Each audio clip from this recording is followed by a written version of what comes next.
Oi pessoal, tudo bom? Tô de volta e hoje a gente fala sobre o Espírito da Graça, ainda dentro do assunto mergulhe fundo no Espírito Santo de Deus. Ele é o transformador da sua vida, consolador único que pode te transformar.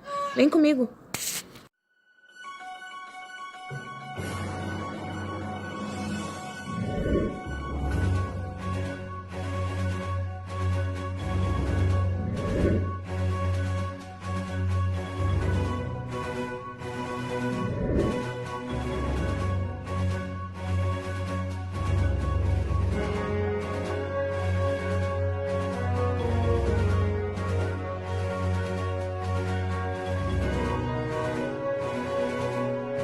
Oi pessoal, tudo bom? Tô de volta e a gente continua falando sobre mergulho fundo no Espírito Santo de Deus e hoje a gente vai falar sobre o Espírito da Graça. O que é o Espírito da Graça? Da graça, graça, graça. Pensa aí. A palavra de Deus lá em Efésios 2:12 fala que sem Cristo, separados da comunidade de Israel e estranhos às alianças da promessa, não tendo esperança e sem Deus no mundo. Sem a graça de Deus, nós estaríamos sem Cristo. Estaríamos separados de Deus, num abismo profundo, aonde não teria salvação.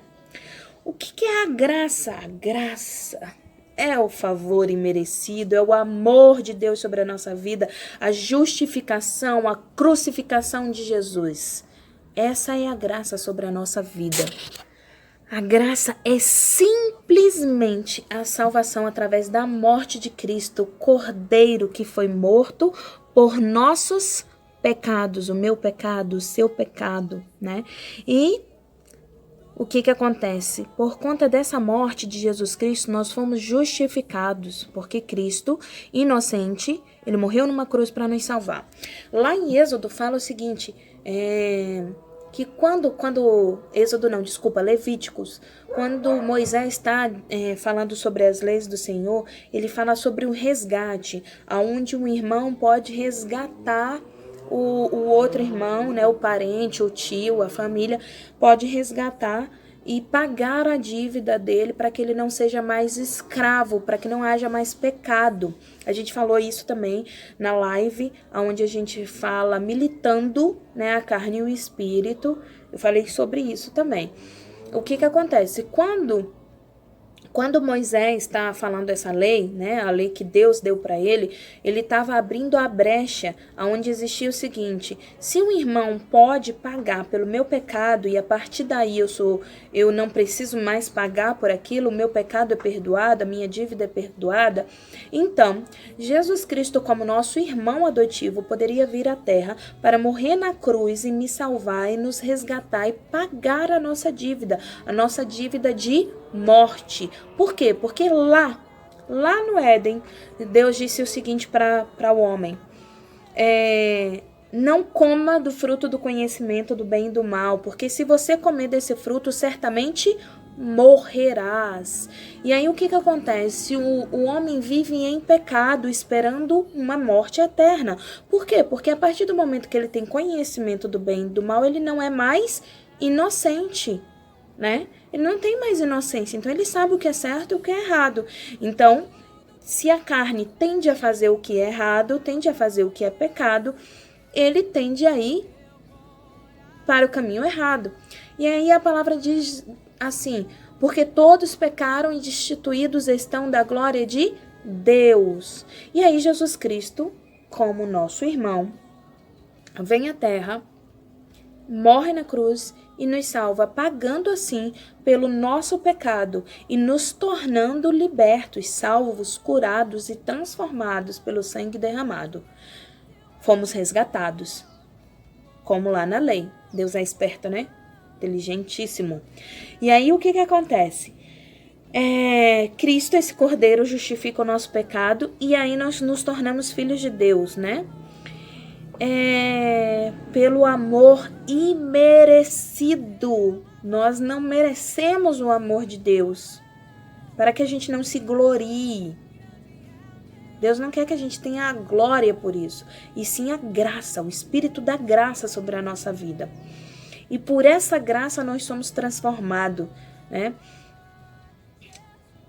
E através dessa graça, Deus nos concede dons e nos capacita a viver a alegria de servir a Deus, né? A graça nos salva, nos empodera, nos recompensa e nos faz ter comunhão com o Espírito Santo de Deus, nos dando dons espirituais, dom da fé, o dom do conhecimento, da sabedoria, do discernimento do Espírito Santo, né? Se o Espírito é santo, se o Espírito é imundo, de profecia, de falar em línguas, interpretar, de pregar a palavra de Deus, né? E aí o que acontece? Ele começa a nos dar esses dons, né, para que a gente se aproxime cada vez mais e mais da presença do Senhor. Paulo diz o seguinte, que ó profundidade da riqueza, tanto da sabedoria, do conhecimento de Deus, quão insondáveis são os teus juízos e quão inescrutáveis os seus caminhos. Quem, pois, conheceu a mente do Senhor? Ou quem foi seu conselheiro? Ou quem primeiro deu a ele para que lhe venha a ser restituído? Porque dele e por ele e para ele são todas as coisas. A ele, pois, a glória eternamente. Amém. Isso se encontra lá em Romanos 11, de 33 a 36. O Espírito Santo é Espírito da graça de Deus. Gravou isso?